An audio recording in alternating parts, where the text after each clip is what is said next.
YouTube, how we doing, family? It's your boy, yo!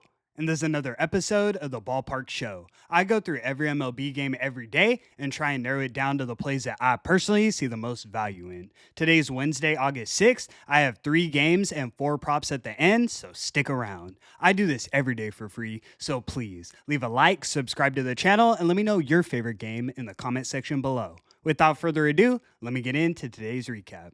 Recapping yesterday, we went 1-1. We split our highlighted plays of the day. First, we took the Baltimore Orioles on the money line in Philadelphia against the Philadelphia Phillies. This one was tough to watch. The Orioles offense fell completely flat. Taijuan Walker only had 4 strikeouts through 6 innings and allowed 4 hits, but the O's couldn't find a single run. Final score was 5-0 Philly. Next, we took the Boston Red Sox laying the 1.5 runs against the Kansas City Royals. They definitely had me sweating just because of how close it was late, but Crochet did enough to give their offense a chance. 7 innings of 2-run ball, 8 strikeouts, and the bats finally woke up in the 6th and 7th innings. Final score was 6-2 Boston. We've split the last few days, but I've got one highlighted play for today. Let's get after it. This isn't my favorite card overall, but I do like the 3 games I've got. Without further ado, let me get into today's games.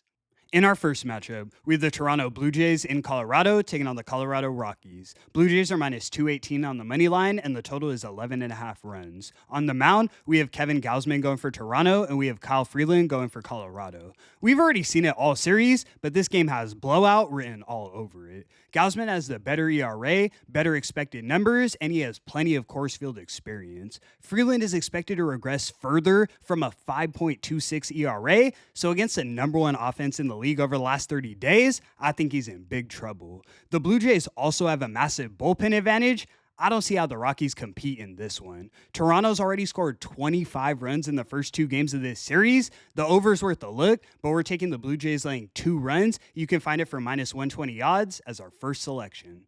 Let's move. In our next matchup, we have the Houston Astros in Miami taking on the Miami Marlins. Astros are minus 118 on the money line, and the total is 8.5 runs. On the mound, we have Spencer Arrighetti going for Houston, and we have Jansen Junk going for Miami. This is a situation where both starting pitchers have been serviceable, but I expect regression on both sides. Junk is walking too many batters and giving up a ton of barrels, and Arrighetti isn't getting strikeouts despite having a 28% ground ball ratio. That's a recipe for runs on both sides.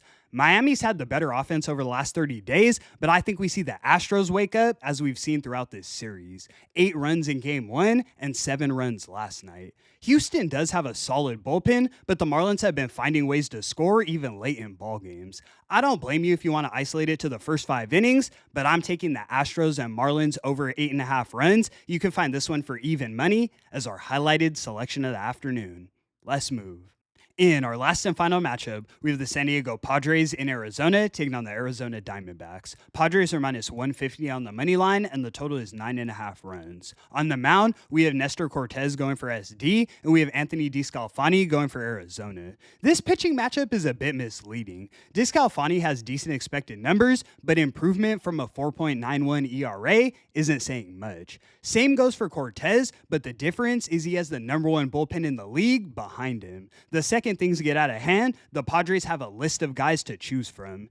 DeSclafani doesn't have that same luxury. The Padres' offense has been better than the Diamondbacks by far over the last 30 days, and I think we see something like 8-4 San Diego. We're taking the Padres laying the 1.5 runs. You can find this one for plus 105 as our last and final selection.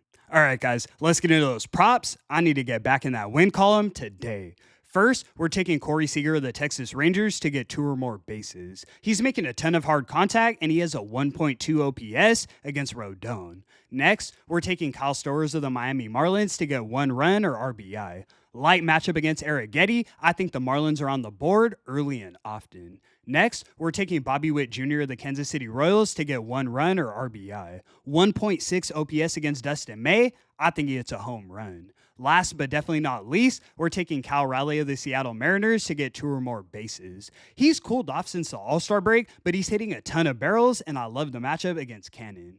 And that's going to conclude today's video. Thank you so much for tuning in, guys. 6-3 in August, and we're not splitting today's play. Let's get back in that win column and go get number 7. I appreciate your support so much. I do this every day for free, so please leave a like and subscribe to the channel. It's your boy, yo. And until the next one, I'm going to catch y'all. Peace.